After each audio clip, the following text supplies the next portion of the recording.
Hi, everyone. Welcome to another episode of AI in the Classroom Daily. I'm Dan Cogan-Drew, co-founder, chief academic officer here at Newsella. Goal of our podcast is to help support educators use AI in the classroom with intention. So our conversation today is going to start with what might be a deceptively simple question, which is how exactly should schools teach students to use AI? And I've got here a slide that I'm displaying from a recent report published in January by the Brookings Institution. And it has echoes of the blog post that my friend Chris Lehman from Science Leadership Academy sent me a couple weekends ago, which began basically by saying we're 3 years in from the advent of large language models and AI, and it's not going well.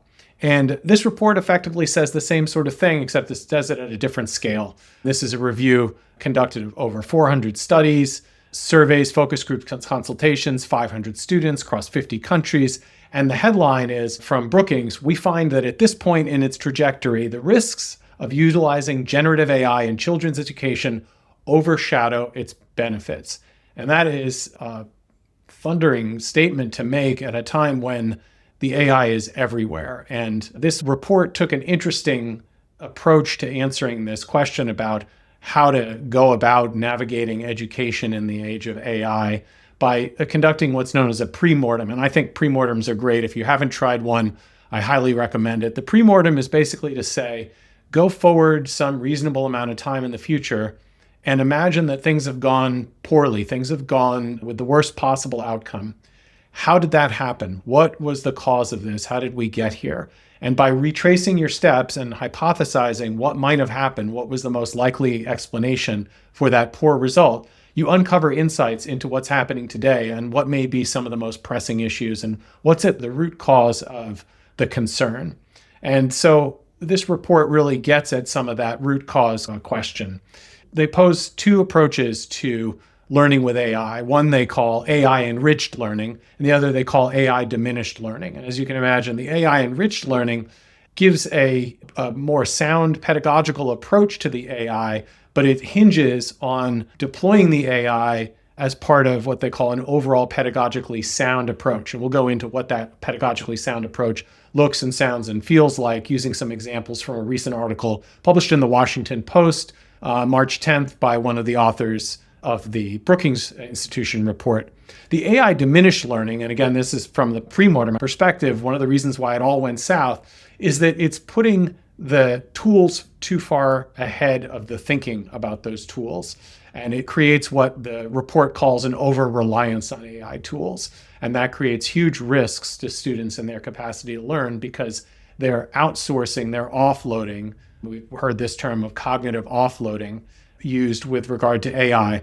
And the contention of the report and of the article in the Washington Post is that if you don't take time to help students develop a sound, reflective approach to AI before they dive into the tools and how to use them, then in effect, in my words, you're putting the cart before the horse and you're distorting students and teachers' apprehensions about how to use these tools most productively because you're jumping in too much to the tool itself and it becomes a little bit of a fetishization. Again, my wording there. That's what they call a massive mistake and this kind of idea of mastery of AI tools. And I think harkening back to a couple of previous episodes, we made reference to Google launching a massive effort to support the use of its products and AI in education and OpenAI doing the same with GPT and supporting teachers.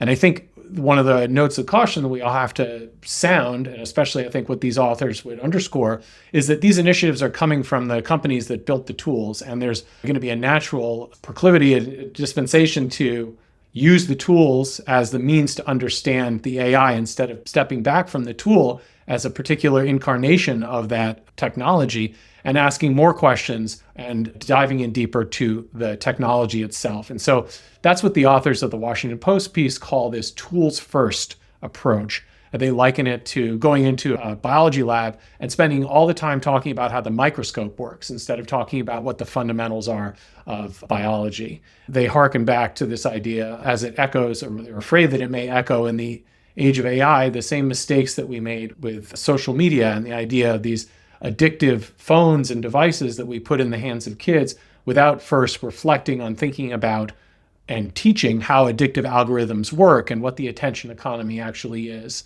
And even at the basic level of the internet, going back several decades, talking about websites was not the issue. The websites were a tool. The idea of how information is published, how information is consumed, was overshadowed by a lot of attention to building websites as a form of information literacy in the age of the internet. So what they're proposing here is what you might call agency over agility. There's a great deal of agility in jumping in with the tools. You can take them, you can use them. It is an engaging activity, but it isn't necessarily a minds-on activity. You're not necessarily reflecting on what is actually going on with the AI. And so what the authors are proposing here is that we really need to take time to help students understand AI apart from maybe instantiated by these tools, but apart from those tools, how does it function and how does it affect learning before jumping in and learning how to write better prompts and how to optimize the creation of different gems or GPTs and so on. They give two examples, which is very useful always to situate these things in actual schools that are doing the work. One is a school in Georgia, another is a school in Texas. And the school in Georgia takes time to teach students about the algorithms behind the AI, what machine learning is, and they talk about how data science is used to track disease patterns in social studies. They use machine learning to identify shapes in math and so on. You can see lots of examples as they are applied directly to the curricula and not talking about the tools per se. The example they give in Texas is interesting, asking students before giving them a tool, asking them to reflect on how they're feeling about AI so that they can begin to form their own impressions on their own terms, which is, again, runs counter to the sort of cognitive offloading. One of the studies that I read recently that I found somewhat disturbing is that in the process of brainstorming and coming up with ideas, we've seen how responsive AI can be. If you ask it a question, it can generate a lot of ideas very quickly. The study showed that if students went to AI first to generate ideas, their own attempts to work out ideas in the same space basically fell short. They were intimidated. Their thinking was circumscribed by the ideas that they had already seen. And because a certain amount of work had happened outside, they had offloaded it as outside of their own brains, their own minds. And it led to a diminishment of their creative capacity, their generative capacity themselves, not as AI generators, but as human, being generative as humans.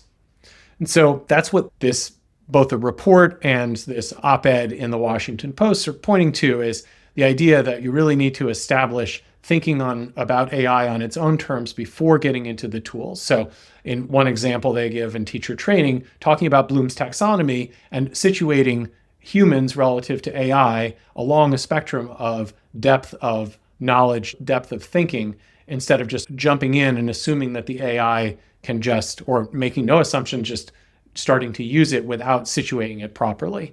There was an interesting quote by the chief AI officer at George Mason University, very provocative. The less you know about AI, the more likely you are to use it. And this reminds me of the Silicon Valley families that you read about that subscribe to a non-digital elementary school education for their children. These are the people who are most intimately associated and familiar with the technology. And when it comes to their own children, they don't want their own children going anywhere near it in their learning. And so it does create an interesting juxtaposition. What does it mean to produce it? What does it mean to consume it? And how, in the case of this piece, like who's on which side of the power balance there?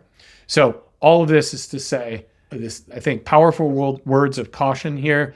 The recommendation is to, before you jump into the tool, step back, learn about AI, learn about how it functions, teach this to your students, and experiment with what are the boundaries of how it fits into a larger paradigm. Don't let the AI eat the paradigm, and don't let the AI create the paradigm for you. That's it for now. Thanks for joining. See you tomorrow.